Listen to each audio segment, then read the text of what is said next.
Good evening, everyone. I am so glad that you came here on a Friday night and you wrestled through all the traffic that it took to get here. So it's a pleasure to be able to just provide some support for you. And I'm so grateful for all of this food. So anyways, thank you guys so much. So I just wanted to let you know a little bit about me. And I was born and raised in Silicon Valley, and I am married with 2 adult sons, and I also have my husband here, so if I tell a lie, he will correct me. And the specialty that I do is I work with trauma, betrayal, I work with codependency, and I work with addiction. And my population is couples and families, so I do tend to work with a lot of teens.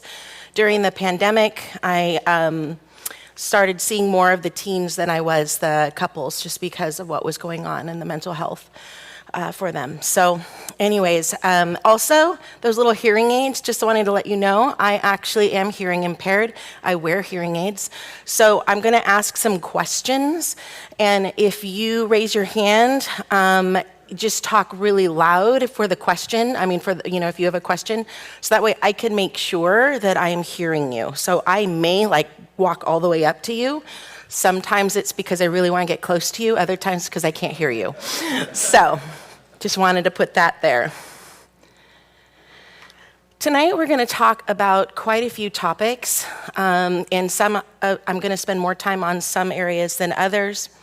But I wanted to just tell you the general things that I want to make sure we're covering.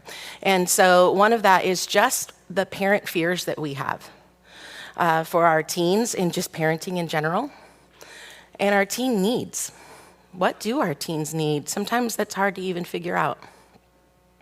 The neuroscience part of what we do and how our teens' brains and our own brains operate. Emotions. Communication and conflict, rupture and repair, care and compassion, and that line of when is it time to actually seek professional help and when is it something that we can just tackle it with a mentor. So the teen developmental stage that I'm actually going to be going through is 2. So if there's Erik Erikson's developmental stages, I wrapped it up in 1, and I started at age 11 because that's actually when puberty is hitting, and I went all the way to 24, which is usually when people are finishing college or their first year out of college. So that is the age range that I'll be focusing on in particular.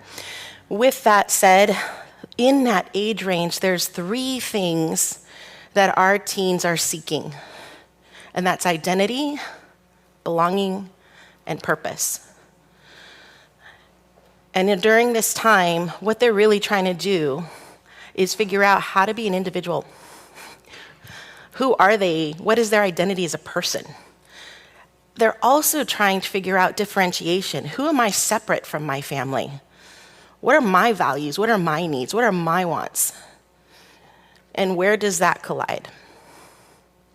So those are the areas as we go in, I'm going to be focusing on as tools and tips that I'm going to give you guys is around identity, belonging, and purpose. So I also wanted to respond to the mental health needs post-pandemic. During the pandemic, as you knew in the news, that there was a lot of a rise in anxiety and depression. CDC actually said the anxiety tripled and depression quadrupled. You would think that when we were able to bring our masks down and safety came, that would go down naturally. It did not. So it is very important to kind of talk about those pieces and how we are coming alongside our teens in that extra care that they need as they're getting back into their social settings and finding a new normal. And grieving the loss of what was, because it did change a bit. So the 2 pieces that really affected them is a threat to safety and that isolation. And an isolation at a time that they're trying to figure out who they are. And now they're in the family that they're trying to differentiate from under the same roof. Also being all under that same roof, we saw a lot more of probably what our teens were going through that we might have if they weren't so in close quarters. So the goal, oh, I forgot I had my clicker. I'm really excited. Let me see if it works. Oh, just so happy. All right, so tonight's goal is to gain awareness. Just awareness. I'm going to go into a general, but I'm going to actually ask you guys. You got some paper and pens as you came in. I'm going to actually ask you guys some reflection questions that I'd like you to jot down, because that is going to be your toolbox. I brought a real toolbox today, so we're going to actually use that as we go through here. But the toolbox, what we're going to do is we're going to see what do we need to add into the toolbox, but also what do we need to take out of the toolbox. And why I say that is because whenever we go into a marriage or relationship with children, we carry with us our own toolboxes. Our spouse has a toolbox, our partner has a toolbox, and we have a toolbox. And in that toolbox, there are some things that are very useful, blessings that have come down in our family line, and there have been some things that actually weren't helpful that we're passing along to our children that we're like, I never said I was going to do that. I vowed I would never do this again, and I'm repeating patterns. So tonight we're going to actually talk about those things. What do we want to take out of that toolbox? What do we want to add into it tonight? And the goal in this too is just how are we building lasting relationships and how are we keeping them? How do we have our young adults want to still hang out with us and spend time with us? So I'll start with a story. And this story is, so you guys are going to hear a little bit of our parenting mistakes. Because it is important for you guys to know that part of this journey and my passion for you guys is going to be also because we made our own mistakes when our kids were teenagers. And so I'm going to share some of those things with you, and it also is supposed to meant to help alleviate a little bit of the shame of parenting so we don't feel alone, to know that even with all the therapy that I've done, even my own self and all the classes I had, that when I'm up against my own teenager, how sideways I got so easily. So in this story, our oldest son turned 18 years old, and at the time he had a long-term girlfriend. And he comes up to my husband and I and he goes, so now that I'm 18 years old, my girlfriend's going to spend the night. And I go, oh, really? And so we said, the same things that you guys have probably said to your kids. I said, well, when you get your own house and your own rules, you can go ahead and do that. But while you're living with us, you have to be and abide by our rules. And that was about it. There was no yelling, no arguments. That's about it. So, my husband goes to work. I go to work. The next day, we come home, and our son's room is completely empty. He moved out. That little guy just moved out. Not only did he do that, but he blocked the phone number, our phone numbers. So we couldn't even text him. He wasn't responding at all. So of course, my husband and I are like, what just happened? Where is he? So of course, our first place to look would be girlfriend's house. Sure enough, his car is in the front of the girlfriend's house, and it's packed to the top of the car with all his stuff. What do we do? Do we walk up to the door? Do we yell and scream? What do we do? So in that moment, as you guys think about that, how many times have you guys had an experience with your teen where you go, how did we get to this point? Where did we go wrong? Where do we even go from here? I mean, I remember my husband and I just sitting there in our house going, oh, we don't even know what to do. We're stumped. What do we do? So the common parent fears that come in this, because we've all been there, is not feeling like we're a good enough parent, not feeling that we have enough tools in the toolbox, because there's something new now. This child who grabbed our neck and held onto us so tightly and thought we were the world could drop us with the first disagreement.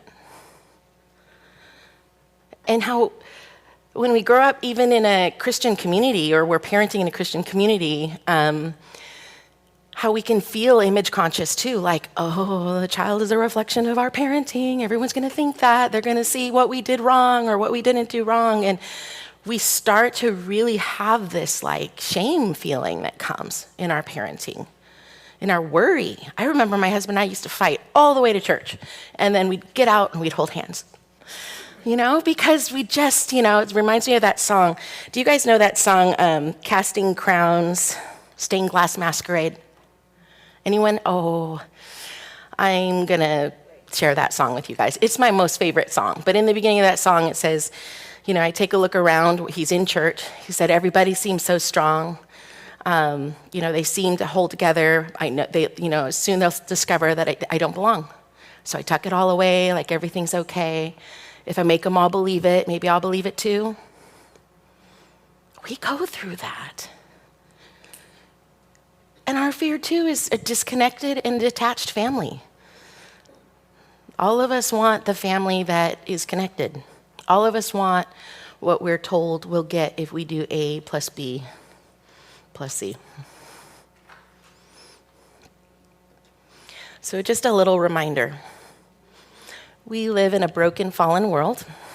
We are broken, fallen people. None of us are perfect, especially in our parenting.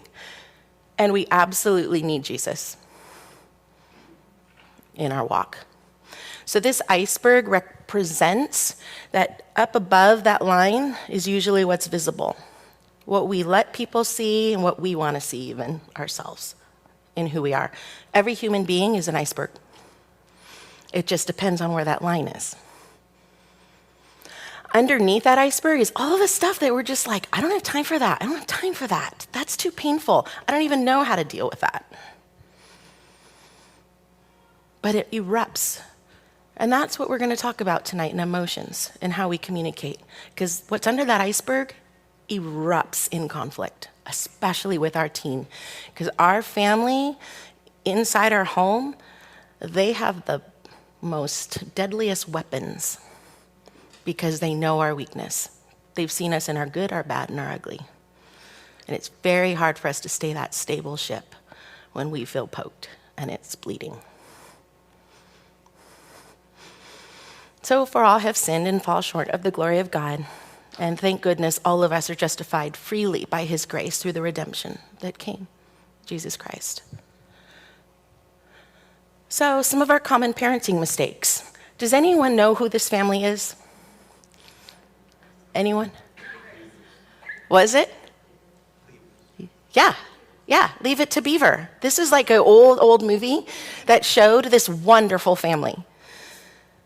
And we used to be called that when I grew up. We were called the Cleavers because we had the white picket fence and we had a dog. And I grew up in a family that was very image conscious. And so we had a family that we didn't really know how to do feelings or conflict. And so what us parents end up doing is we kind of compare the worst parts of ourselves that no one sees, but we're comparing underneath that iceberg to what we see in someone else's best. Oh, their family must be awesome.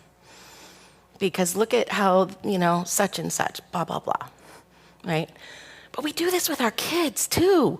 We see our kids going sideways and we're like, oh, they're not like that one over there, that family. Why did I get this kid? Because we're comparing our kids' worst to other people's what we presume and see is best. Not realizing that all of us are kind of image conscious. Have you ever been to one of those small groups and everyone's like, okay, let's talk about what was great and what was challenging. Everyone's like, everything's great. I'm fine. What was challenging? I was a little tired today from work. Total surface, right? And so it's how do we get underneath? How do we share these pieces in a deeper level? How do we actually talk about our feelings without falling apart? So I just wanted to give you guys some reassurance. You are the parent your kid needs. You are the parent your kid needs. God does not make junk or mistakes. God is with you on this parenting journey, and you can redeem anything. And just so you guys know, you can take a picture of any of the slides as they come. Just know that that's okay. Just wanted to make sure that no matter where you are with your kid, no matter where you are with your teen, that it can be redeemed. God is that powerful. And he's all-knowing, and he's everywhere. So even when we don't know where our kid is, even when I see my son's car parked outside of that house, God knows exactly what's going on in him, where he's going, what he's thinking or feeling. And actually, God even knows the tools that I need to obtain and my husband needs to obtain to be able to walk into that house and bring him home. So some questions to ponder. When you guys were teenagers, I know it's a different era, but when you guys were teenagers and when you started college, what did you need more of from your parent? If you can just think about that, jot it down on a piece of paper, what did you need more of from your parent? Some more time? More attention? Who was it? What did you need more of from your parent or caregiver, from the home you grew up in?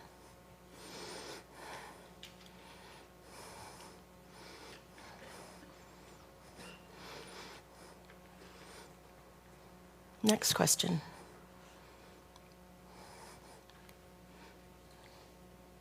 What did you need less of?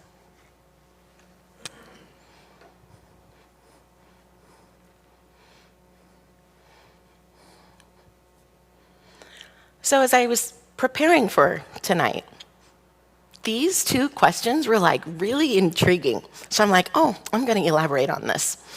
So I decided to do a survey. So I actually asked a couple teens that I am in contact with, which I'm in contact with quite a few teens. I also asked some teens that are in my sessions and asked for their permission to share their feedback. And I also asked our 65 therapists at CCC San Jose, told them to put in the chat box when they were teens, what did they need from their parent? So it was just a small population, but it was our Silicon Valley population, and I really wanted to get that because we are such a busy, demanding city. So here's the top 3 results. When they were teens, what they needed more from. They needed more acceptance and more interest in what the teens were doing. They needed more encouragement and affirmations. And when I asked specifically around the affirmations, when they said that, they gave me more feedback around performance.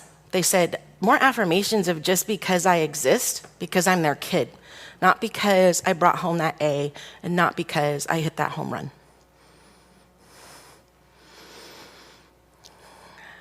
And the third one was emotional availability and emotional support. Meaning we have to be like emotionally available. I don't have time for that.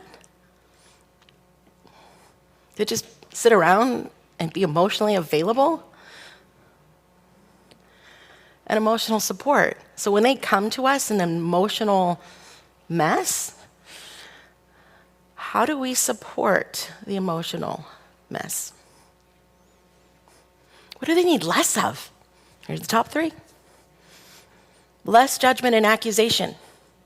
I guess us parents can accidentally sometimes accuse our kids of stuff, but then sometimes they lie and they don't own it, but still. This is something that they said is judgment. They need less academic performance and pressure.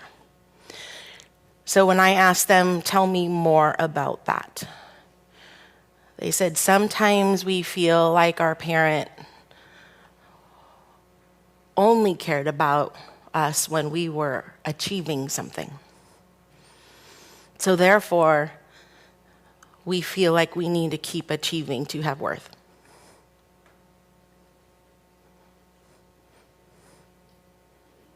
I remember my son, I would go into his room and he said, "You always had this disgusted face, like this look of disgust on your face. I always knew I was in trouble for something." And he really got on me, and it didn't occur to me, because he goes, "I knew whenever you opened the door, it wasn't because you were just wanting to say hi.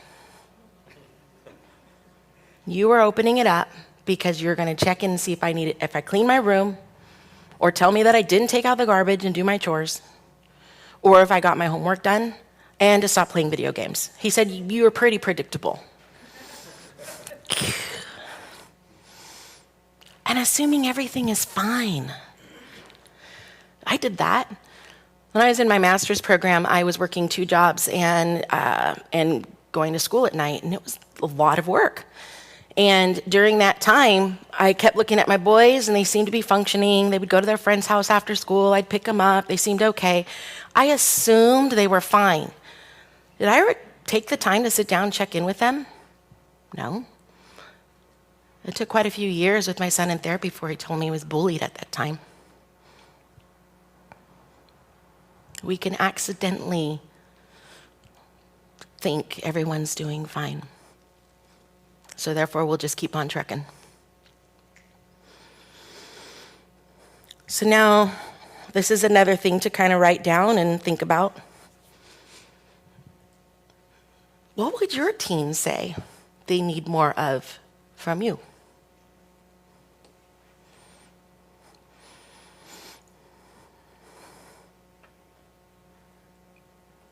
What would your teens say what they would need less of from you? Both my boys needed more affirmations. I didn't get that growing up. It was very hard for me, and I needed it. I'm words of affirmation, love language.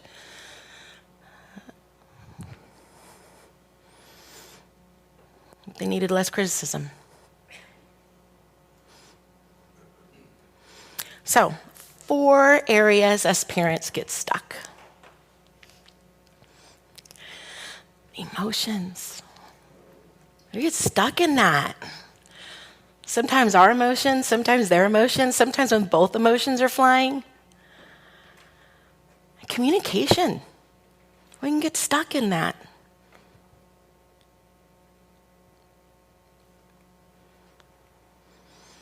Conflict. How do we do conflict? How do we resolve conflict?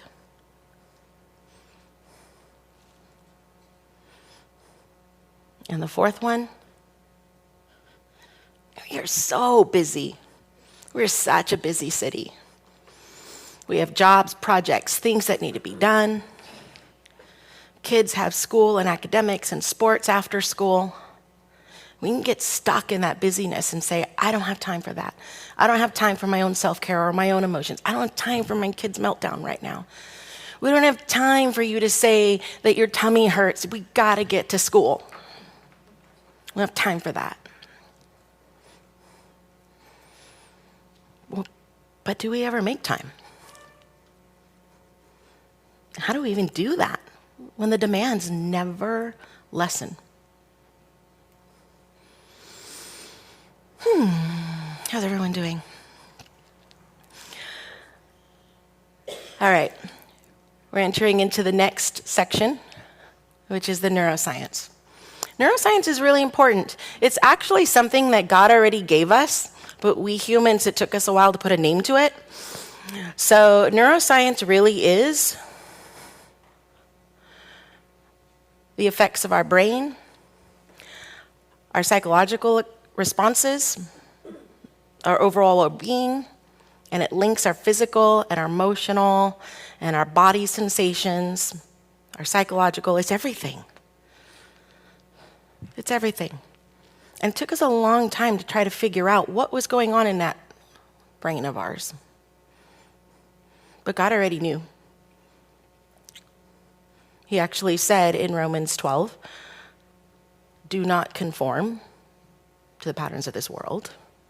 Transform by the new renewing of your mind." He already told us, so many years ago.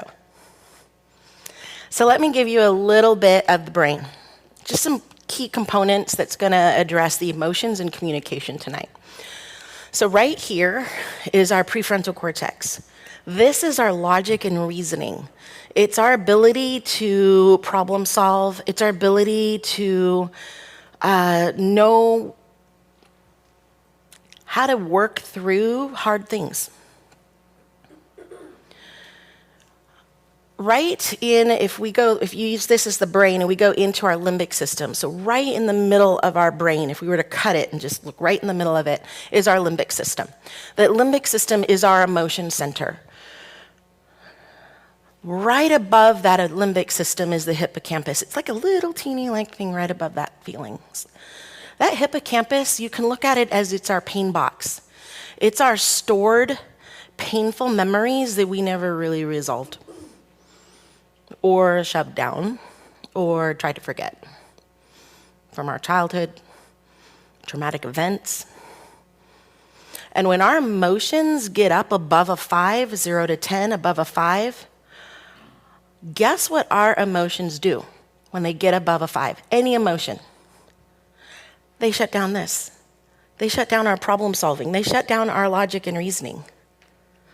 So how are we supposed to do conflict if this is gone? So our mental health field has learned that it actually makes more sense to focus on how do we do emotional expression and regulation, because our emotions end up taking over when we can't problem solve through it. And when our emotions take over, our emotions are telling us threat, alert, it's unsafe. And we go into our survival mode techniques. So those three, prefrontal cortex, limbic system, which is the amygdala, and hippocampus.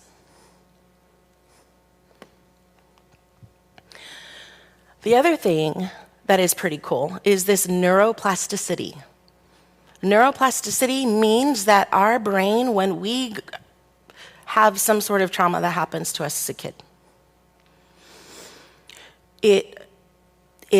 we believe a lie, and what happens is what wires together in our neurons in our communication center in our brain.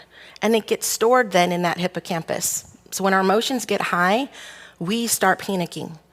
The easiest one to give an example of is like if we got in a car accident when we were little and something bad happened. Someone was in the hospital or someone died. And then anytime we get in a car and we have a similar scenario of what that car accident was like, we freak out, right? But God created neuroplasticity, which means that when he actually says he can redeem us, he really can. The science is proving that too now. They're coming along.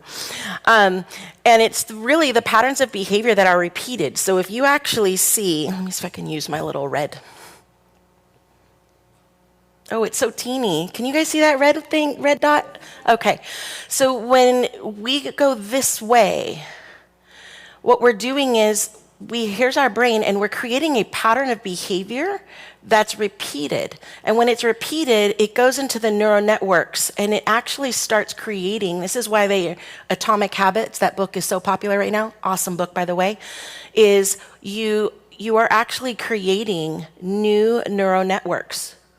God made our brain so amazing that we can actually create newness if we do enough repetition in it while we are letting go of the old, which this down here is the patterns of behavior that are broken.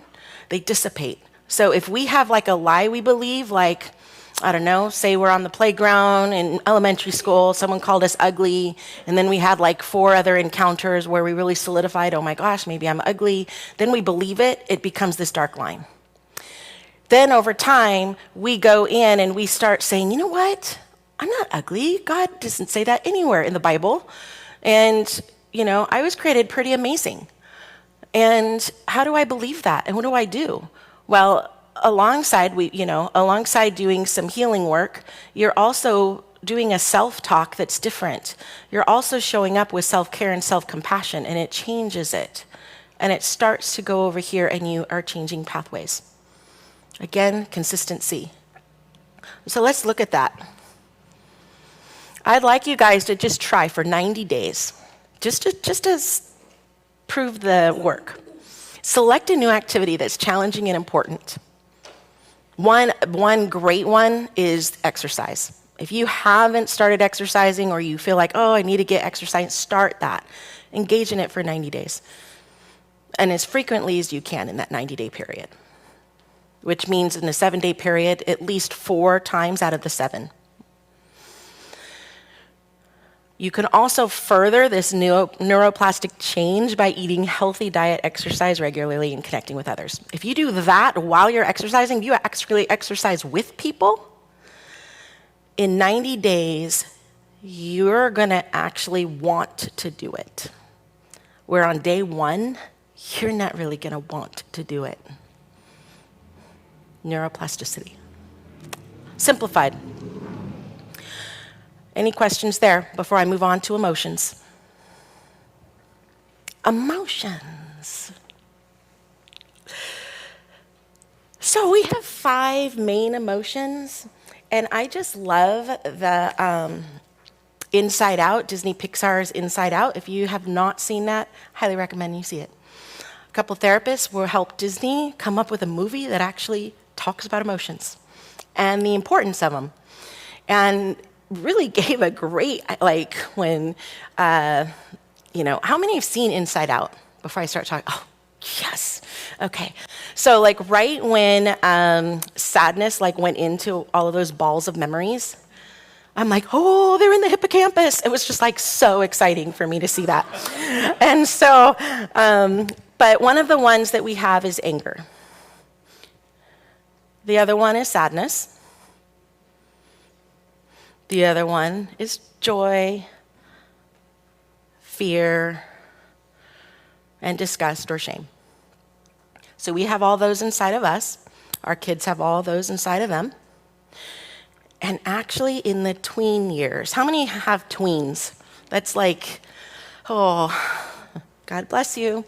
Their emotions are the most dysregulated between 11 and 13. There is so much change that happens from age 11 to 18 years old in the brain, in the emotions, and it can get so dysregulated. So I'm going to give you some ideas around that. A book I want to really highly recommend is called The Emotional Lives of Teenagers. If you do not have it, it came out February 2023.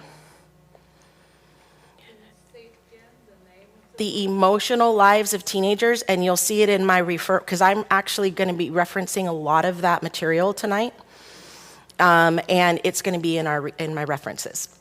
But she talks about the pandemic, and in that book, and she really addresses both male and female experiences and emotion. Pretty great.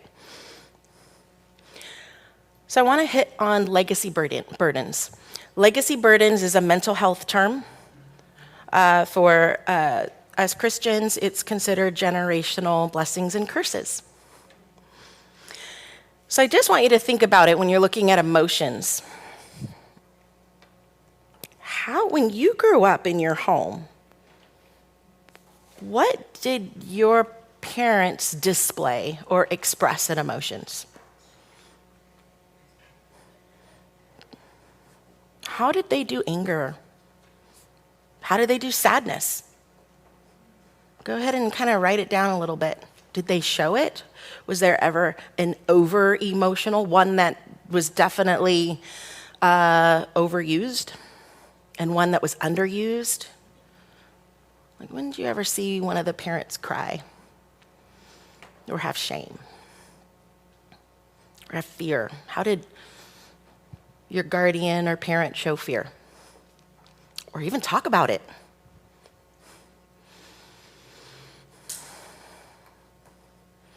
How'd your siblings do it? The next one is, how are you guys doing emotion in the home? How are you expressing anger and sadness and joy and fear and shame?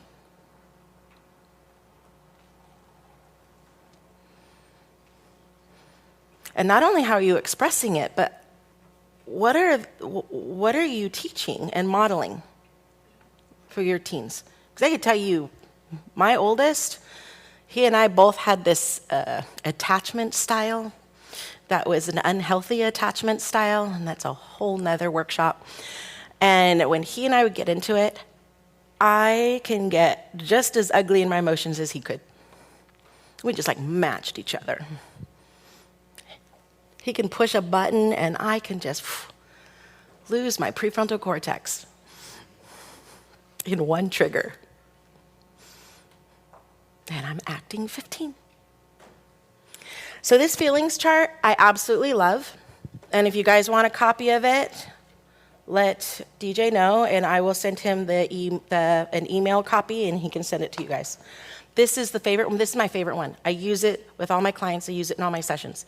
Reason being is, I love that it does the ranges because it helps give words to the ranges of what we're going through. Because I can't tell you how many times I would have couples in my sessions where the one spouse would say, he was mad. And he's like, no, I wasn't. I was frustrated. I wasn't mad. Oh, yes, he was mad. And now they're arguing over the intensity of the emotion when they just can, so the common ground I always do is, well, so we can say that it was on the mad scale? Yes, great, because I'm trying to get them to agree on something before we move on, right? And so when you do the feelings chart, now they can say it. Now we can look and I go, okay, I was mad. I was agitated. And I go, okay, so you were in the medium range. So did you feel like a 5, 6? What was that? Oh, I was enraged. I'm all enraged. Ooh, that was the high scale. What did you do with that? Now they have, then they can say, oh, I was dissatisfied. Then they start getting like this palette of like language that was so amazing. I get some of my clients who've been with me for a while, the husband will go, I was feeling a little blue. I was feeling a little blue. And she's like, yeah, he was pretty in the low range. It was pretty awesome because now you're getting more and more agreements for them to work. So I want to give you a couple of truths about emotions. Unprocessed emotions don't die. If we tuck them away, it goes into that pain box. And it'll come out when we're triggered. A healthy family requires that people know themselves. Emotionally, mentally, know their triggers. Kids knowing that of parents, parents knowing that of kids. I remember my oldest son. For those that know attachment theory, I'm a recovering vacillator. And my son is a recovering vacillator. And so when we would go at it, the vacillation, we would immediately, when a vacillator gets above a 5, they go into polarized thinking, all good or all bad. So when he comes at me, I'm like, oh, he thinks I'm a bad mother. I'm going to prove I'm a good mother.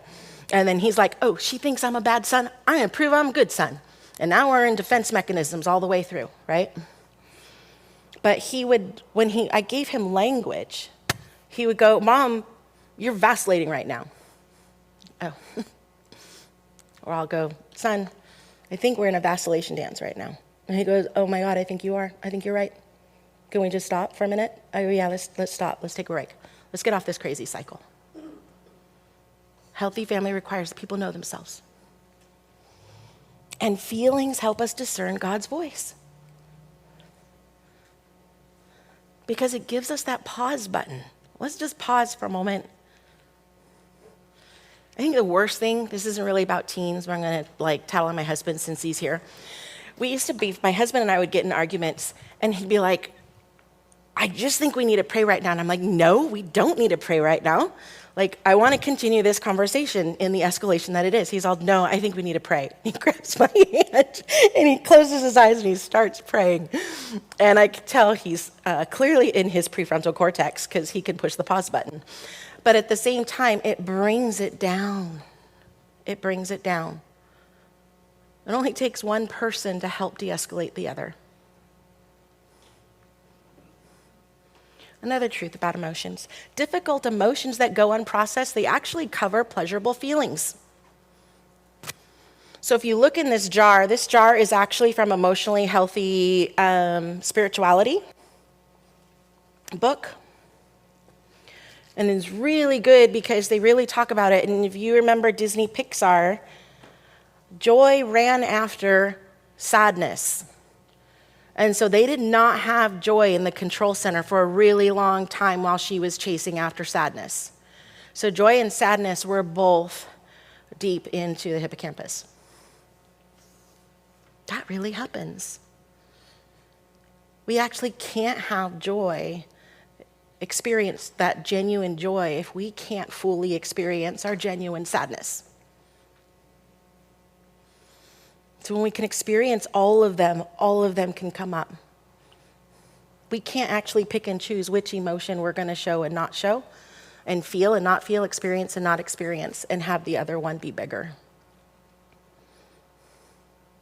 Like joy. The emotions, they leak out without permission when we hold them all in. So when we get that little trigger, it can leak out, and then we can feel very out of control in our emotions because we've got a lot of built up and pent up energy in there. Or maybe we're really stressed at work and we have a big project and now our son just did not turn in an assignment. And we just found out, got another call from the school that our child did not get up in time, did not go to school again, which is actually very common right now. Post-pandemic is how many students are having trouble getting to school in the morning or at all. More truths about emotions. God gave us emotions, and Jesus modeled all of them. We are created to be emotionally, mentally, and spiritually healthy humans. We need our emotions to experience life and to feel like we're truly living. When we repress them, it's like we're a dead man walking. We feel very numb and empty. So it takes a village. So in the emotional lives of teenagers, the author was talking about how back in the day we used to say we need one adult for every 5 children. And we actually have structured our camps and things in that way. When kids go away to camp, they usually try to do one adult per 5. But for an emotionally healthy child, it's actually 5 to 1. 5 adults for 1 child. So while you have tweens coming in or teenagers, but the tweens you can really catch, especially the elementary school kids before they hit that tween stage, get them 5 safe people in their world, whether it's a teacher, a coach, a grandparent, an auntie, an uncle, 5 of them, because it's going to need 5 of them, because they're not going to come to you if they feel injured by you. My son actually, thank God, he had a coach, a football coach, that was amazing. Helped him through some pretty hard times. It's so important that we give a village, provide a village for our kids. Sometimes they're a therapist. I had kids that came in, saw me. I don't see little ones, but I would see the couple, and then the couple would convince me to see their little one, so then I'd see their little one. And so I had one that I saw at 7 years old, and he came back to me at 17 and said, I need some help. And I felt so safe with you. His mother gave him a soft landing in a safe space, very young. And when he didn't have the village, he called. That's how powerful safe adults in your child's world are. So we need safe people, we need emotionally available people. I'm going to tell you guys, I work a lot. I needed to make sure that our kids had a village of people because there were times I wasn't emotionally available, and I knew that. I try to be, but I knew I needed a village. So both my sons have quite a few people in their world that they can be emotional with. And physically available people. You have a question? I do have a question. So I have two teenagers, and we don't have a lot of people, and in our family, my family's not here. Uh-huh. And I believe this to be true. And so I'm thinking, can an emotionally available person be someone of, like, if I have a son, can it be one of my sisters, like an aunt? Or does it have to be same sex? I'm just wondering. Oh, it's such a good question. So I'm going to say, bring whoever you think are safe people, bring 10 of them to your child and let your child pick 5. And so your child will pick. And it can be that. It can be a sister. It can be. There's also, and I can give you guys the resource. I don't have it right now. I have some clinicians here. If you guys can remember, what was that woman who came in and she did she did a youth mentorship program for youth here. So if someone wanted a mentor for their child, they can call this organization. I will get it to you guys. Anyways, that's another one that's great too. It's a mentorship program. Okay, so reflection, and I did put this slide in, so this is going to be, really quick. How did the family you grew up express anger, sadness, and fear? I already did that with you guys. How do you deal with your anger, sadness, and fear today? And what emotions do you feel most conflict with your teen? So that last one, when you are in conflict with your teen, what is the most dominant emotion that you feel inside of you? And what do you do with it? So emotionally healthy habits. 3 things for emotionally healthy habits. One is expressing them. And it's expressing them in ways that are manageable, under 5.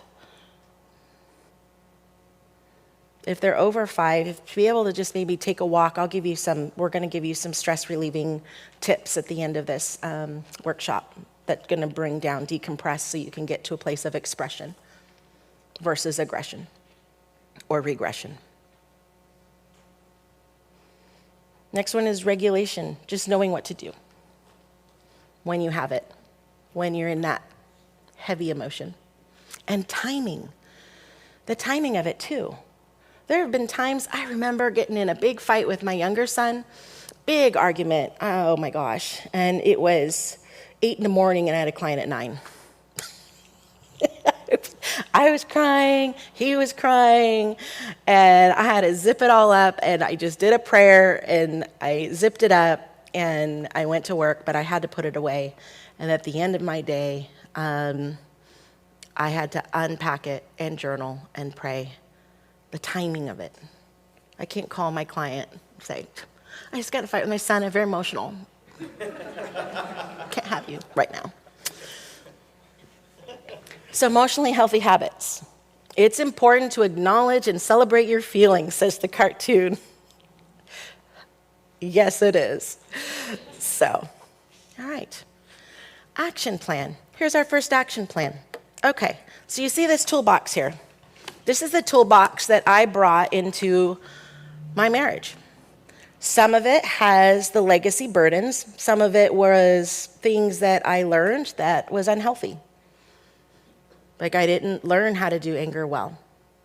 My mom had a very angry mother. My dad had a very angry father, and they vowed to never be angry with us because they saw anger as a bad thing.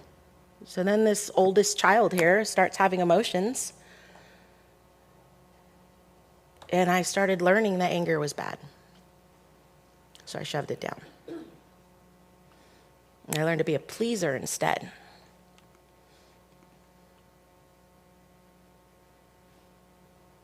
Right? So I had to figure out what tools in here don't belong in the legacy I want to give my children.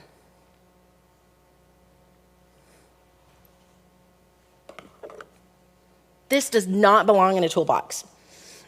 So I'm going to take it out.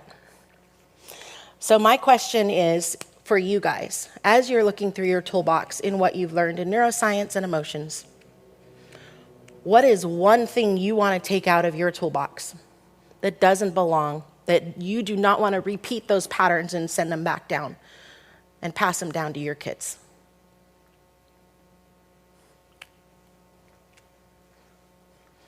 The other question is actually, what tool does belong in a toolbox? Thank goodness my husband is very handy. By the way, your things in there are hilarious. I told him to pack my toolbox with things that belong and things that don't belong. And that's all I told him. And you guys are going to see it as we go. Anyways, this is a tool that I want. So I had to, whatever I learned in my childhood, I wanted to figure out what I need to unlearn. I'm going to take it out of the toolbox. And what do I need to relearn? So what I had to do, if I use anger in particular, I had to unlearn that anger was bad. I had to unlearn to shove my anger down until it exploded. I had to unlearn that. Otherwise, that's what I was teaching my children. I had to relearn that emotions are okay, every single one of them. And I had to relearn that anger is actually a helpful data point for me to see that I feel that there's an injustice happening or something's not right. And anger managed well can give us the assertive voice we need so I don't get caught in people pleasing. To be able to be clear in asking for what I need, which we'll talk about in communication. So I'm going to add this into my toolbox because I want to give this to my boys. So when they're in relationship, I have broken a stronghold. Okay. Communication and conflict.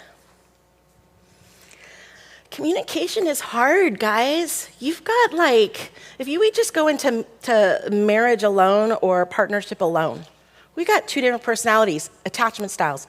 We're in different love languages, stress responses, faith journeys, genders, learning styles, perspectives, wounds and trauma. Let's add a couple children in that. Communication is hard. Because you know what? Our kid is not going to think the same way we do on some things that are very valuable to us.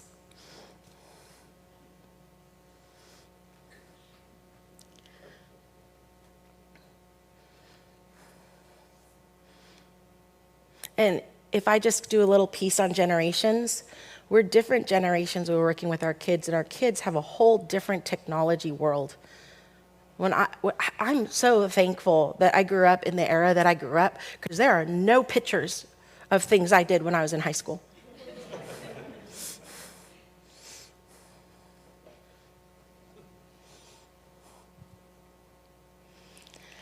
So for communication, the beginning of love for others is learning to listen to them. Kara Powell is the one who wrote Sticky Faith. She also wrote the book, 3 Big Questions Every Teenager Wants to Know. She also wrote the book, Growing With. And a few more.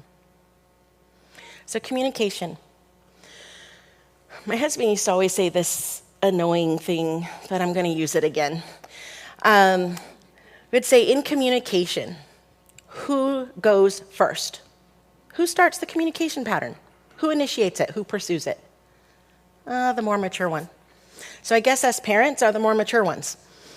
So that means that we start here. We start the communication with them. I don't know how many times I hear parents say, my kid won't talk to me. Let's talk to them. Let's meet them where they're at. Let's go where they are. Let's create safety for them to open up. Start here, it starts with us.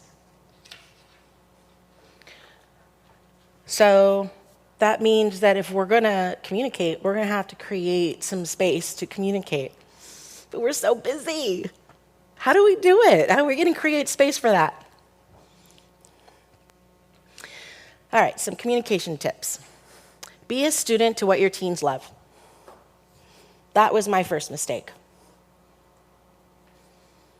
I do not love video games. I'm just going to tell you. I have a bias. I do not love them. And my son loved video games. Loved them. So when I asked him what he wanted me to tell you guys tonight, because we are very close now, he said, tell them to be interested in what their kids are interested in, even if they don't like it. And I said, why? Tell me more. He said, because the video game I played was when I was getting bullied. And it was a game where I can have avatars, and I always picked the one avatar that no one picked. Everyone picked the muscular avatar. Everyone picked that.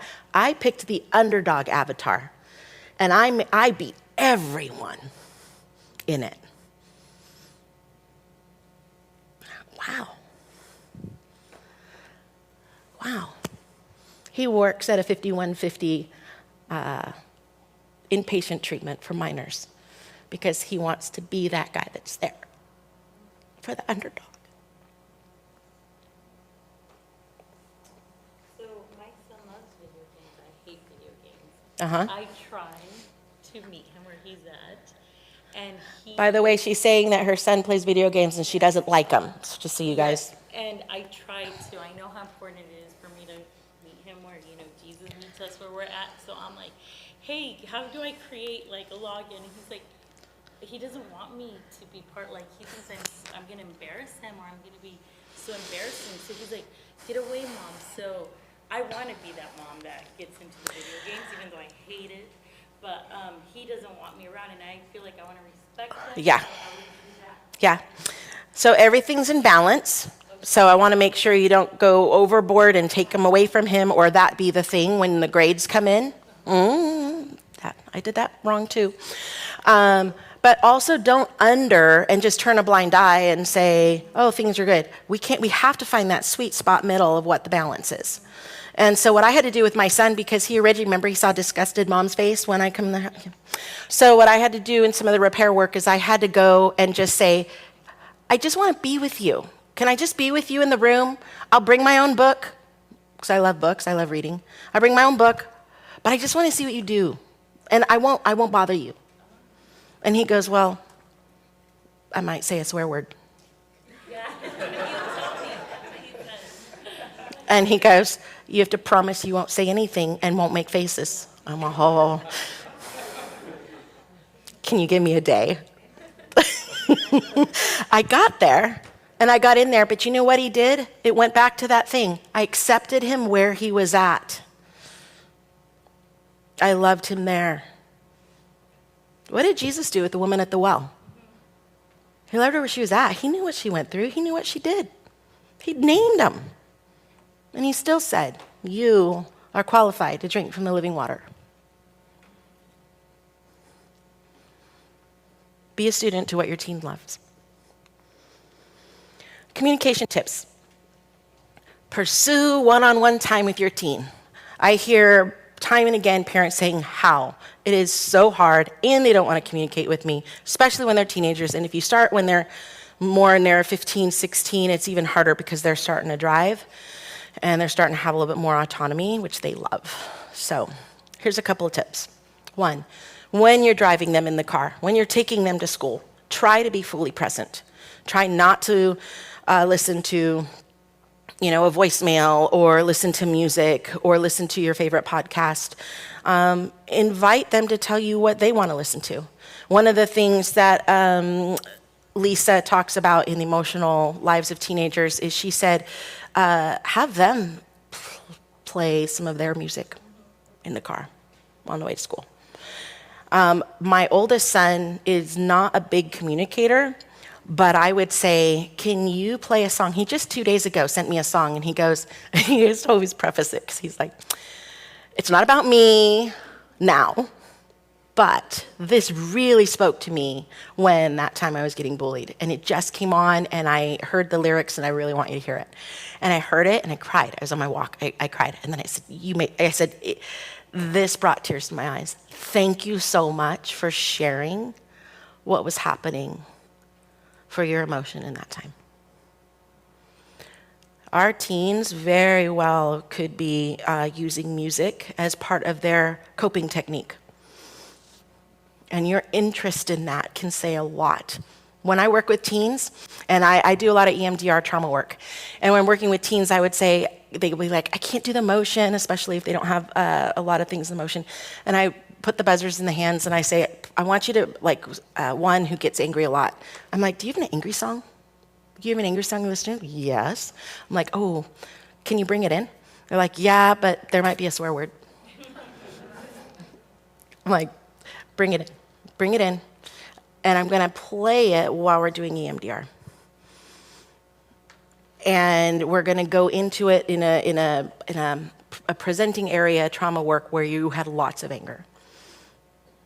Boy, does that evoke more emotion coming out of them and release the pressure tank than many of my other tools. So in the car, make it about them. Ask them how they're doing. If they say fine, you can leave it at that. Weekly dinner dates. So one thing I did with my boys is every Thursday night I switched off. One Thursday I went with one son, the other Thursday I went with the other son. Took them out to dinner, wherever they wanted to go. My youngest son, he wanted Chipotle every time. I was so sick of Chipotle, but I took him every time. I tried to change it up, different burritos, different salads, but and he went every time for 4 years. For 4 years. 4 years. My other son, he had a little bit more wide palate. We'd go to different places. But that time, I purposely made sure I didn't interrogate them. I didn't ask about their homework. I didn't ask about their grades. I didn't ask about performance. I didn't tell them about their chores. I just said, how are you? And I used to do high and lows. What was your high? What was your low? And they would say it, and I would do everything I can to not fix it. And then I would say back, this is my high and this is my low. And I'd purposely be vulnerable and transparent because I'm hooking them in. I want them to ask more about it. Because I want to model what I do in it.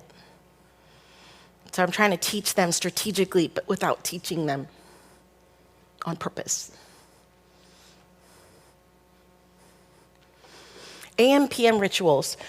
So I go to bed early. And so one thing when the kids were teenagers is that we would take their technology actually at 9 p.m. And we apparently were the only parents on the planet that did that, they said. And so we took them and we put them in our room, and we would charge them in our room at night so they didn't have access to their technology. So we'd all go to bed early, and I would do prayers, and we'd go to bed.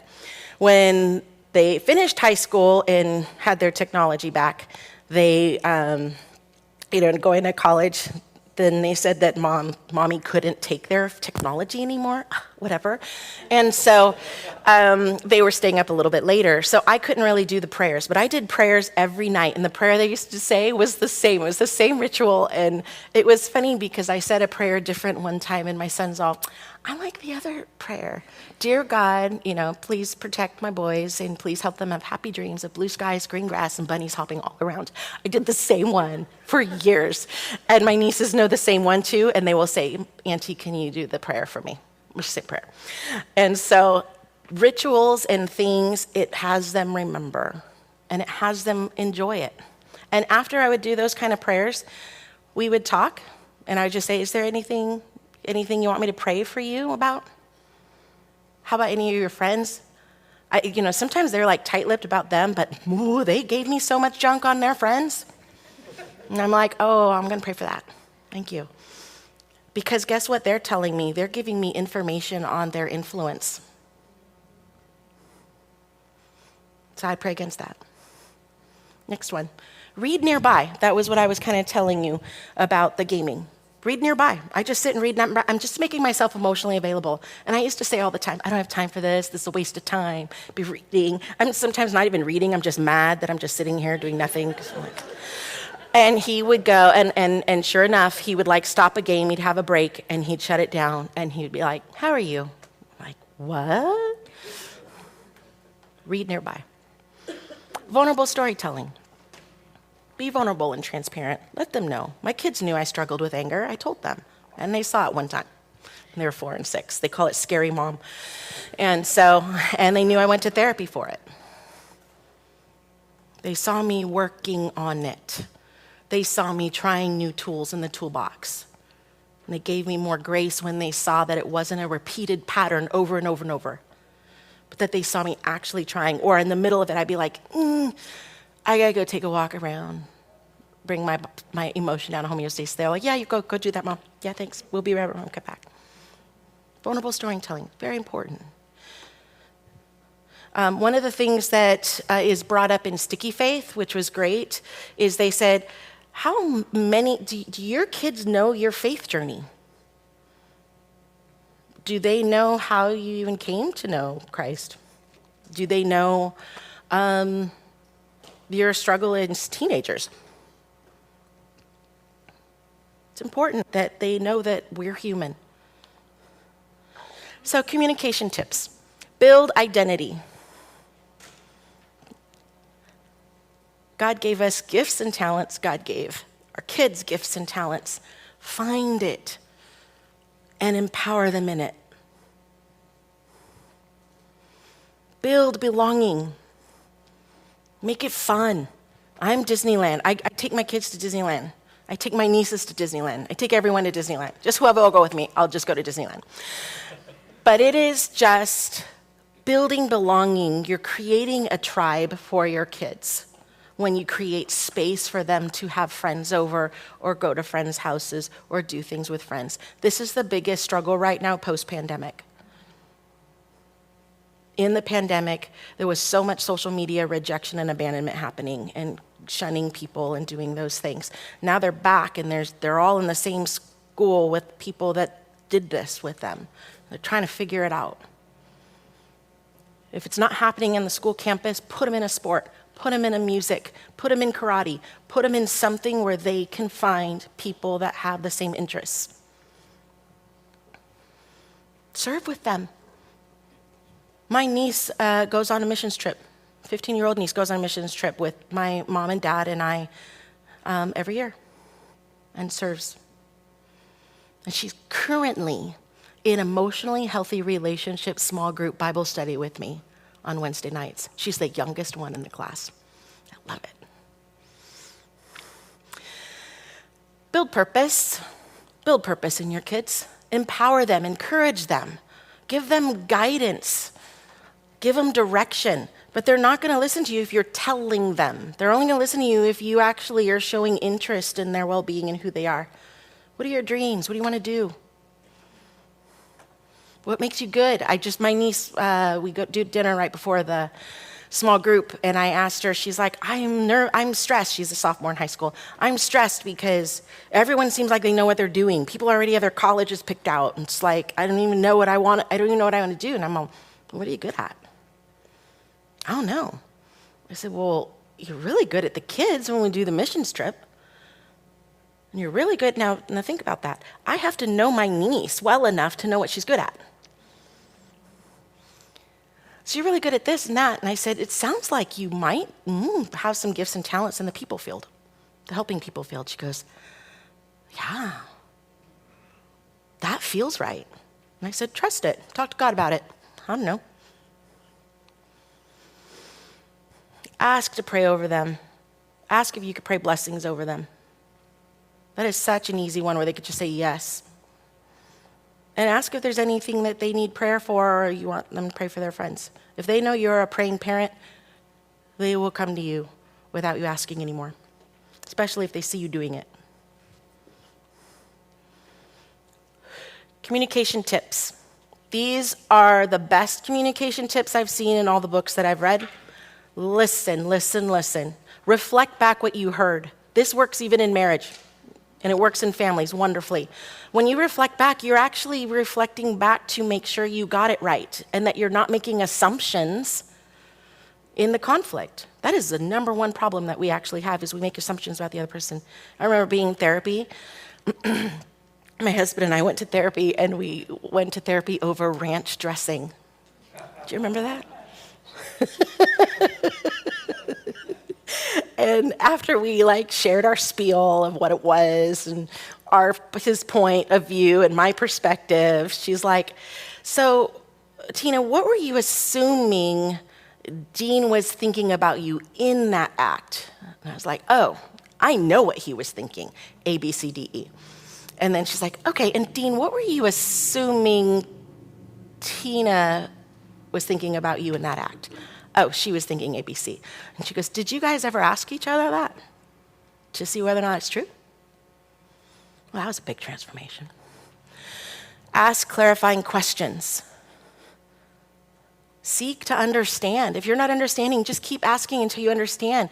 If you're with your teen, apologize. Say, I'm sorry, I'm not getting it, but I want to know, I want to understand. Can you keep telling me? Okay, we could take a break. Can I ask you again next week, because I really want to figure it out? Can I do some of my own research and see what you're trying to say to me? I'm so sorry, I'm not getting it. Accept feedback and respectfully agree to disagree. There were so many divisions on politics during the pandemic. We do not have to make our kids agree with us and everything. But if we can respectfully agree to disagree, it's better to have relationship than to be right. Expectation mistakes. Sometimes we can have expectations on our kids. And sometimes we're not even aware that we have expectations until we're disappointed in them. Sometimes we can have unrealistic expectations.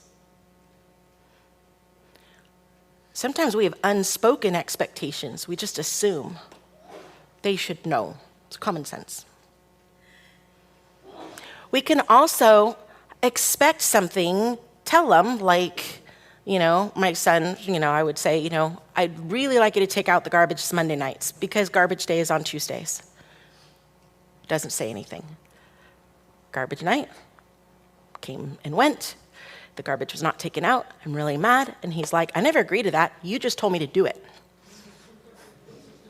Oh, I'm not being collaborative. So some of the remedies to this: be aware of what you are expecting. Have awareness. See if your expectations are realistic. Check with a mentor or a therapist. Spiritual advisor. Clearly verbalize what your expectation is and have collaborative team agreements. You cannot control it. You have to come in with them in a collaborative team. Patrick Lencioni is great with companies. I use all his work on my family. How to build great teams. Communication tips. We have to be their secure connector, no matter how much they're spinning. No matter how big their emotions are, we have to be that stable ship. It is more about how it is said than what is said. 85%, 7 Habits of Highly Effective People, Stephen Covey said 85% of our communication is nonverbal. Nonverbal. It's about how it's said. Our posture and approach is key. They know when we're faking it. They're so smart. Lead by example. Got to come in with a posture of love. What did Jesus teach in that New Testament? Everything he did was in a posture of love and genuine care. And in empathy, he just kind of met people where they were. He didn't tell them how they should feel. I don't think he shoulded on anybody. And he empowered them. Go and sin no more. The woman was going to get stoned for adultery. Drink the living water. The woman at the well. He empowered them. He knew what gifts they had. Healthy communication. This one actually came from Steve Jobs. He, in middle school, actually was asked a youth pastor a really hard question about God and suffering. And that youth pastor didn't have a really good answer for him, and he got mad, and he left. Later, in his success, he said, one of the 4 important things that you say is, I don't know but. He said that he wished that, that youth pastor said, I don't know the answer to that, but I'd love for you to bring your dad, and we'll go to coffee next week and process that together. That's a really good question. Let's wrestle with that together. We don't have to know all the answers. Even as parents, if our kids come to us and ask something we don't know, that's a really good question. And to be honest with you, I'm going to tell you, I say this because my kids don't really want to hear. I have people pay to hear me, and my kids get it for free, and they don't want it. And so I will actually bring people, they're safe people, the ones that I know they listen to, let's ask them. Because they might say the same thing, but hearing it from them, it'll go in. And then if we're talking, and just you see them kind of shutting down, or you see their face kind of, because you can read their nonverbals when they're kind of disagreeing. What do you disagree with what I'm saying? It's okay to disagree. What do you disagree about? You really get a lot of their perspective. And what do you agree with that I'm saying? Where do you agree? Because sometimes we get in a conversation and then we only focus on what we don't agree with. Where do we agree? Conflict. I describe conflict as disagreements, misunderstandings, stressful emotions, reactions instead of responses, and usually in conflict, there's assumptions being made. Conflict mistakes. What we as parents can accidentally make mistakes in is in our own insecurity. It's not supposed to be security, it's insecurity. We can withdraw, we can reject, we can disrespect, and we can take it personally. In our mistakes, we can also let our own emotions get as out of control as our teens. Those are the mistakes that we make in conflict. We make much more, but those are the big ones. Our job is not to be the perfect parent, but a parent that pursues repair and grows healthier in every mistake. Our kids need to know we're trying the new tools in the toolbox we're learning. They do not want to see us going to therapy every week and come home and do the same thing over and over and over. That hurts them. They want us to talk with them. They want to know what we're doing with that new tool. They want to know if we're learning about the tool. They want to know if we're bringing it up that we have that issue. Lead by example. Admit your mistakes, be the first to apologize, pursue repair and reconciliation. That is actually the 12 steps in a nutshell. No matter what 12-step group you're in, that's the 12 steps in a nutshell. Admit your mistakes, be the first to apologize, pursue repair and reconciliation. They may not want it, but invite that and let them know it's always there and the door's always open for repair and reconciliation. But they need to see a genuine apology of your part. Dr. Emerson Eggerichs, in Love and Respect and Cracking the Communication Code, he said, even if you're 1% wrong and they're 99% wrong, you are 100% responsible for your 1%. We have to clean our side of the driveway. Distress responses. So now we got all those feelings, but when our feelings get above a 5 and our prefrontal cortex, logic and reasoning, shuts down, we go into 4 types of distress responses. Fight, where we can confront the situation and we go right into the threat. Flee, we're out of here. We're done. Some of us just leave right away. Others of us say what we want to say, then quick leave before we hear feedback. Freeze during the headlights, where they just freeze and the shutdown is there. And then there's fawn. That's a newer one in the last 10 years. Fawn is pleasing to appease, doing whatever is necessary, including losing their own voice to regain connection. Fawn. Which one do you do in distress? What will you admit to? Conflict resolution. I have a lot to talk about in this one, and we have so little time.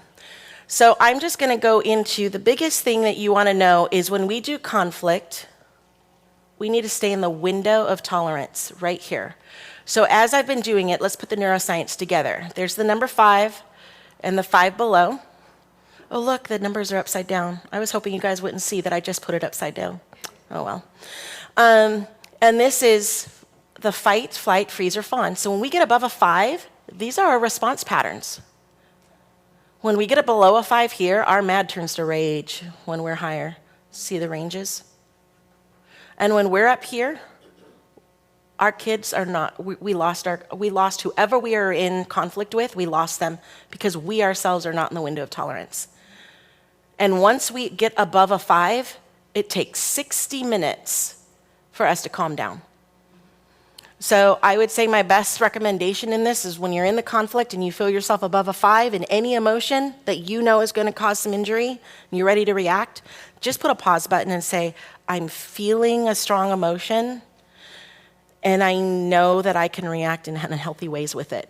And I love you too much. Now I'm going into parenting love and logic. I love you too much to continue this conversation while my emotions are high. Can we put a pause button on this? I'm going to go take a walk. I'm a walker, so I love my speed walks. I just want to take a walk for an hour. And can we come back in an hour? Or can we come back tonight and talk about it? Always schedule when you're going to come back and talk about it. Never just leave them in the dark of when it's going to be, because they don't know if it's going to be pushed under the rug. They don't know, and it leaves them in a low level of anxiety. And that cortisol is awful for all of us. It's toxins in the body. You want to try to keep their stress levels as low as possible, including ours. Questions?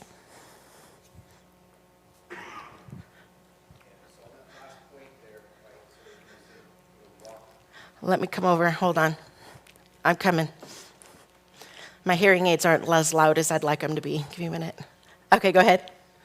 So you're saying the last point there, sort of like hit the pause button, you're kind of at that point of Yes. The 5 there, right? Yes. What if you have something that's time critical that, like you got to go somewhere, be somewhere, and you just don't have the time to, you don't have that 1 hour period time. Yes. And, Yes. And it's one of those that like you got to get to that, Yes. place there. And you're trying to like, Yes. calm yourself down more. So. Okay, let's give an example. My son and I are in the car. We're on the way to a event that is a celebration. And we get in a big fight in the car. And we have to button it up because we got to get in the celebration. So remember those 3 bullet points that I was saying about emotions, about regulation and managing and timing? So we got to figure out the timing of it. So in that moment, what I would tell my son is, son, I am charged, and I know you're charged. I love you too much to have this keep going right now, but we got to get to that next. Can we zip it up? Can we compartmentalize it just for a moment and come back? Because I value you. I value this conversation. That's clearly why I'm upset. You mean the world to me, and I don't want to blow it. And I know you need to show up on stage right now because you got to get your trophy or something for sports. I need to give you that gift, and I need to give me that gift because we are too valuable. By holding it with value and worth, every human being on the planet wants to feel known, heard, and understood. If they know that there's a pause button because you value them, they're more likely to give you that timing. So that's the one thing that I use. Otherwise, it is hard because they're going to be charged. You're going to come in. People who are really good human readers, they're going to see it. They're going to go, oh, they're fighting. Yeah. Did that help? Okay. On the other side, what happens if they don't want to deal with it even after the window of tolerance or like after the event or whatever? They just don't even want it to discuss So if they're stuck in the car, say we're in the car, we'll just use the car example, and they are just say they're the ones that are dysregulated and you're going to a place and it's their event and it has to be, I would pull over, I'd go on the side of the road and I say, we can't keep doing this. I've set a boundary, I've told you we're going to this event, and they're yelling, I will get out of the car and I will sit on the trunk of the car, the front of the car. I meant, what if they don't want to even discuss, like, later on? They just want to avoid. Oh, they just want to avoid it? And they don't even want to discuss it. That's when you ask if we can have a mediator come in, if we can have one of their safe 5 people come in and help with the situation. Would they like to talk to somebody about it? If they have a therapist, that's a great thing to bring to their therapist that week, because we may in that moment not be that safe person for them, and we can't make them. We need to let them know that their boundaries are very important, and we can't barrel their boundaries, because guess what? They're going to marry people who barrel boundaries. So that's something that is important, is we need to keep those 5 safe people. Very good, very good. Any other questions? Very good question. Go ahead. So if you're in a state of feeling unstable, so you can see your child about to flip out, Yes. and it's just better to, and we're about to go somewhere, we need to do something, do I need to engage as a parent, especially if they're saying, I don't want to do this, just be like, okay, it's fine. We don't have to be there. Right? Is that a good? And I'm going to say it depends on the event. It depends on the kid. It depends on what's happening. But in that moment, if you're still in your prefrontal cortex, you can ask for God's discernment right there and then. Yeah. And trust it. Yeah. If you're not in your prefrontal cortex, try to take a break no matter what. Well, I just say that because I have 2 teens, and one teen is very, very self-conscious. So if she's crying and she does not want anybody to look at her, Yeah. especially when she's distressed, I think Yes. it would just be better Uh-huh. to be like, well, okay, we'll try next time, or we'll Does give she- our apologies or whatever it is, right? Does she Is have? that a good thing? Does she have a safe friend that she can give her emotions to? Yeah, she has a few. So in that moment, you can say, do you want to talk about it? I don't want to talk about it. Say it's at night. That happens a lot because they're starting to wind down and their brain's starting to wind up. And so if you don't want to talk about it, I don't want to talk to you, Mom. Okay, do you have a friend that you want to call right now? Do you have, who's your support system right now? Because I care about you and I feel very unsettled leaving you in your room with these big emotions, but I know you don't want me here and I want to honor that boundary. What do you need to feel safe? What do you need to be able to express your emotion? Do you need, is your father safer than me? Is your brother safer than me? Can someone in the house come in? Can grandma come over? What can we do? I had one of my nieces was having an emotionally dysregulated moment, and she was hiding under the bed, and my brother and his wife couldn't get her out. And so they called me. And so it took a while. It took an hour. Just so you know, she's good in her emotions. And so what happened was I went into the room and I laid on the floor where I could see her, but I laid on the floor. And then she had shame. So in her demeanor, she was looking away. She didn't want to deal with it, right? And so I just said, can I just be here with you? I just want to be here with you, because I was one of her safe adults. And she didn't say anything. She just kept her back. And then we're quiet, she's crying, and I'm just sitting there, and I'm just kind of looking in the room, and I'm keeping quiet. And then she just keeps checking to see if I'm still there. She looks back, and then she stays in her crying spell, and then she looks back, and she stays in her crying spell. And I'm not changing it. I'm just letting it be.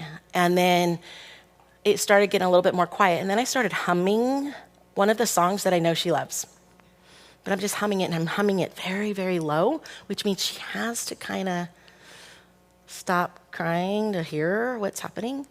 And so she kind of gets herself quiet, but I made sure it was off on the other side of a good cry, because if you have a good cry, the cortisol in your body comes out of your tear ducts. So I want her to have a good cry. I want her to get it out. And then after that, she said, no, she didn't say anything. And then I said, do you know what song I'm singing? And she goes, yes. And I said, is it okay if I keep singing it? Yes. And I kept singing, and I kept singing. And then all of a sudden I said, can I go under the bed with you? She goes, yes. So I go, I really couldn't fit, but I tried as best as I could. It was like kind of, yeah, stop there. So anyways, I'm just sitting there, and I'm still trying to sing, and I'm just trying to be that calm, collected, be that stable ship, right? And then eventually I said, can I rub your back? She said, yes. So I rub her back. And then I said, do you want to tell me about it? She said, no. Anyways, took a long, long time. We finally got Mom in the room, and she let Mom in the room, and then Mom was able to have her on the bed. She couldn't tell Mom, and she couldn't tell me what was going on. So Mom had a great idea. Mom said, can you write it in your prayer box? And she said, yes. So she wrote it in her prayer box, but then we couldn't open it, and we couldn't open it for a while. I mean, this really took a while. Finally, we couldn't open it, and she let us both read it, and then we read it, and it was really a shame experience she had on the playground. Some kid accused her of wrong motive, and it was an accident. That was really what it was about, but she had such big emotions about it. Again, if you have the time, because then what did I create? I created safety for her, but what did Mom also create? She felt safer with Mom because Mom called one of her safe people when she was mad at Mom, right? Go ahead. When your two daughters are both, like you feel like they're bombarding you at the same time, and they're both emotionally, how did you say it? They're emotionally Dysregulated. dysregulated, they're both at the same time. Uh-huh. And it's like not the same thing. They're talking about two different things, and you're bombarded. I've had that happen so many times, and I just want to shut down. Like, I want to walk, I go to my room, I go on my knees and pray. I mean, I don't even know, like, I look at my husband, I'm trying not to be resentful, like, I'm It's just- totally. So the good news about that is they feel safe with you. And they want your time and attention. so bad. And so that's where I would really recommend you getting more village people, more of your village, 5 more adults, where you could just, and then ask them, and to make it fair, because siblings are very sensitive to favoritism. I don't believe in it at all. And so we really want it. So what I would say at that time is, I can't be for either one, or if I'm for you this time, I need to be for you the next time. Just make sure there's some equality there. But then ask, could I call any of your people on your safe list, on your support list, and see if you can get a village in there, because it's really hard when it's one parent and 2 kids. Yeah, for sure. Anybody else before we go? I got one last piece, and we're running out of time. So let me go ahead. So here's a question. What do you do when one of your kids is dysregulated in anger? Like throwing things, turning things over, and you're standing there calm and you're watching all of this happen. What would you do in that moment? It depends on what they're throwing, if they're hurting people. If they're hurting people or hurting themselves, and if they're not causing too much damage where we have to replaster a wall, I would just say to try to stay that stable ship, and just if you know what they're angry about, to just validate that what they're angry about, and value them, and just consistently. The Emotional Lives of Teenagers is really going to help, because she uses a lot of tips and tricks of when they're emotional like that, and just coming in of making sure that they don't feel judged by you in their emotion, but also it's that sweet spot. You can't have them injuring themselves or other people. And so when it gets to that point, that's when the boundary has to come in and say, it's okay this, it's not okay this, how can we not get this, and you can still have this. And then when they calm down, try to have a revisit with them of what you could have done better next time and what they needed, and just try to keep creating a better space with their feedback. Yeah.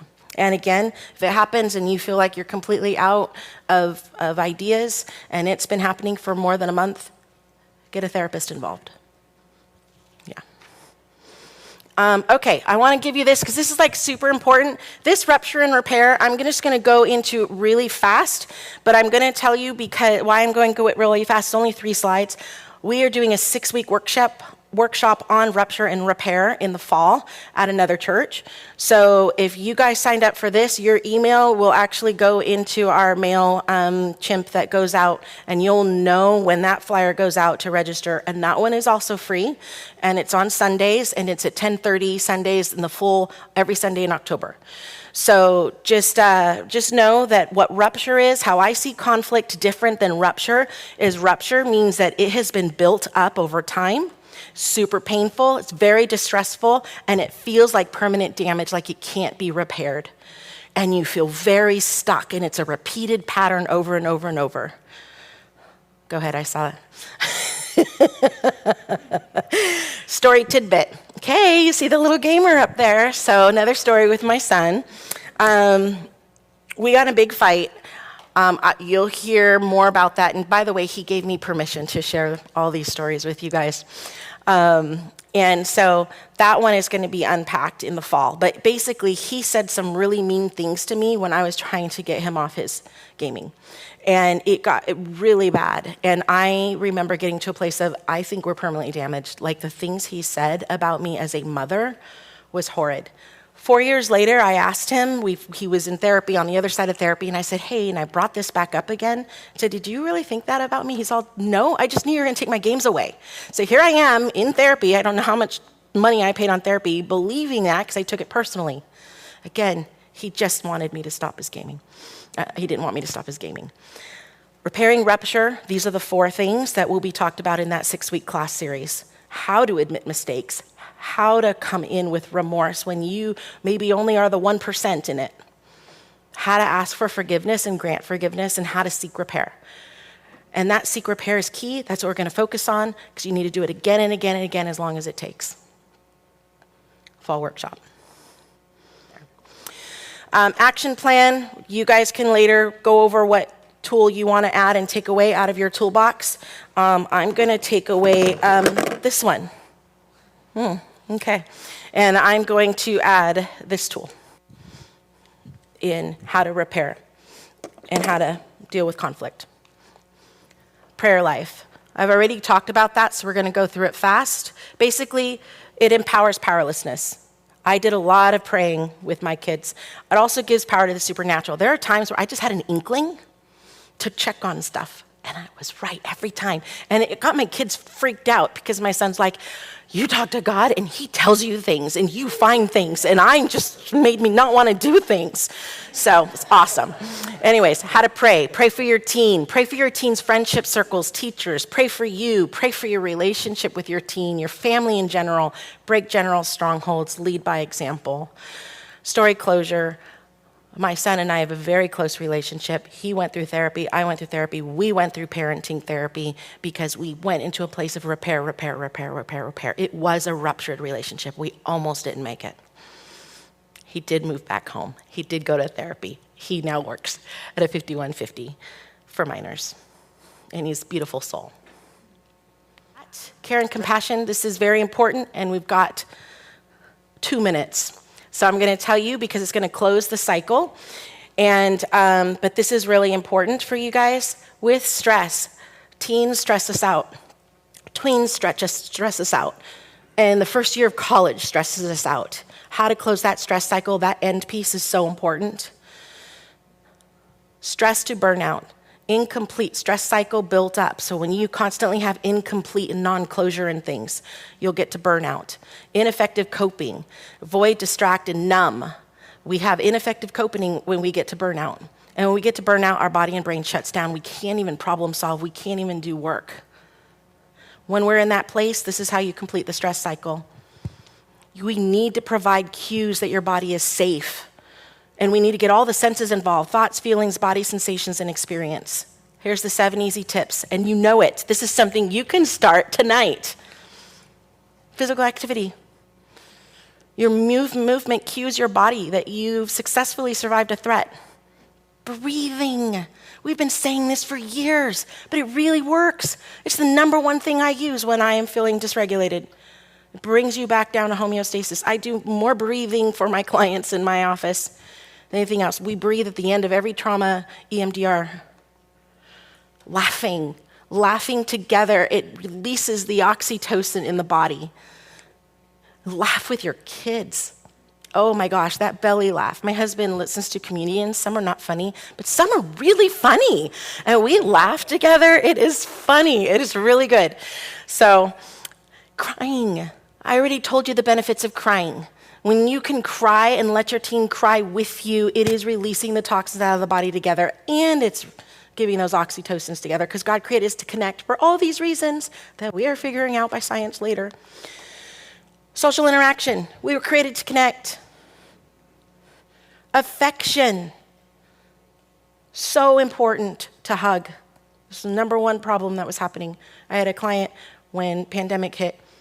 She didn't have a hug for a year. She lived alone. Very, very painful. Creative expression. Do art, do music, do whatever. Go take your teen to art. Do it with your friends. Illness management, do self-care. When you're feeling sick, really take care of you. This nurtures your soul. Sleep is everything. If you do not get your sleep, nothing else goes right. Make sure you get your sleep down. Balanced nutrition. We all know this. And there's still a McDonald's at every corner. All right, limiting mood-altering substances. I know that the wine was the number one thing that rose up alongside porn. That's a whole nother workshop. In the pandemic, the alcohol consumption in porn went up. So limiting mood-altering substances, reason being is it affects our REM sleep. The alcohol affects our REM sleep, so it takes away that replenished sleep for us. Even though it takes the edge off, it also takes away our prefrontal cortex, which is probably what we want to shut down because it keeps going. And so just, and so what, again, in balance, make sure everything is in balance. Make sure it's not, every day. Make sure it's not, I have someone that said, I have a glass of wine every night, and that's okay. Every day it starts to become a habit. It's firing the neural networks. Special care. I haven't talked about this, but I want to make sure that it's not forgotten. Our LGBTQIA and psychological assessments, kids on spectrum, IEPs, 504, substance and behavioral addictions and abuse. Any of these I call special care. Please make sure you guys have a village around you when you have any children that are working in any of those bullet points. And please make sure that you are working with a professional, either a family therapist, couples therapist that work with parenting and having those children. This is the time when they need to be in there. One of the highest suicide rates was our LGBTQIA teens in the pandemic. So just make sure that we are creating safety for everyone. Summary, reflectively listen, pursue being with, lead by example, and practice, practice, practice in your toolbox. What new tools are you taking home tonight? As long as you have a relationship, you have influence. So keep the relationship, it's most important. Our future needs us. If you're led to donate, there's the donate button there. We do have a Leanne Patterson Compassion Fund. It helps for people who can't afford therapy, and that fund goes into that fund. We also have a regular fund to help with any kind of our facilities that need upgrading. Clinicians are here tonight. Clinicians who are here tonight from CCC San Jose, can you please stand up? Thank you for being here. Thank you for being here. And thank you for what you do. For you guys that need prayer, any more other ideas, questions, whatever, go to them after. They're going to be here for a little bit after to pray for you and be with you. There's also information on the front table for you guys. Thank you for having me. Here's the references of all the books that I used. Did you want that? Sorry. And DJ, please come on up. And then the next one is resources, great books. And last resource, if you have any kind of ADD on spectrum, thank you. All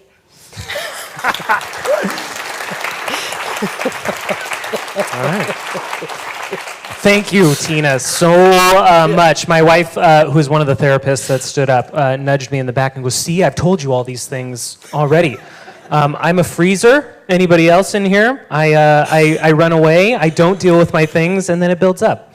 So thank you for pointing out all those things and reminding me all the things I do. Hey, I want to honor your time and let you go. I just want to plug a couple things. There's some flyers on your tables. Our church is highlighting, this isn't through our church, but Family Life has a marriage retreat coming up June 2nd through 4th in San Jose. There's a little discount code on there if you're interested in that. We have it's a teen workshop, and so we have our youth calendar there on the table as well. We have summer events for teens coming up. Yes, thank you, Tina. As well as our church. So this was in partnership with CCC San Jose. We're actually CCC Milpitas, but it's Christ Community Church, not Christian Counseling Centers. And the hope, again, was just to educate parents, help you out. I'm learning a lot, and I don't have teens yet, and so hopefully I remember this 10 years from now when I actually have a teenager in the house. We'll see. I just want to pray for all of you, and again, I think Tina's up here. There's lots of therapists in the room who are experts in this, but they are people too, and make mistakes. And oh my gosh, that was very relieving, at least for me to hear. So let me pray for you all, and then send you off. Gracious and heavenly God, thank you for these tools. We are complicated beings, but we are made in your image. And even though we are broken, even though we might look at teenagers and think that they are from another planet, God, they are also made in your image. And you have shown us what it means to love. You have shown us what it looks like to listen and be compassionate and merciful, all while holding on to those boundaries, just as Tina talked about. And so I pray, Lord, that all this information, all of this knowledge, all of these beautiful things that go into making us who we are, I pray that we would take them to heart, and that we would have some tools to take home, to put in our toolbox, so that we might break some of those generational cycles, the pain that has just trickled down over generation to generation. God, may we break those things. I pray for all these parents in this room. I pray for all the teens that are out there that their lives will be impacted by the information that was shared today. I just pray that you would bless every single person in this room and keep us safe as we go home tonight. I pray all these things in your name. Amen. Amen. Thank you for being here, guys. Thanks, everyone.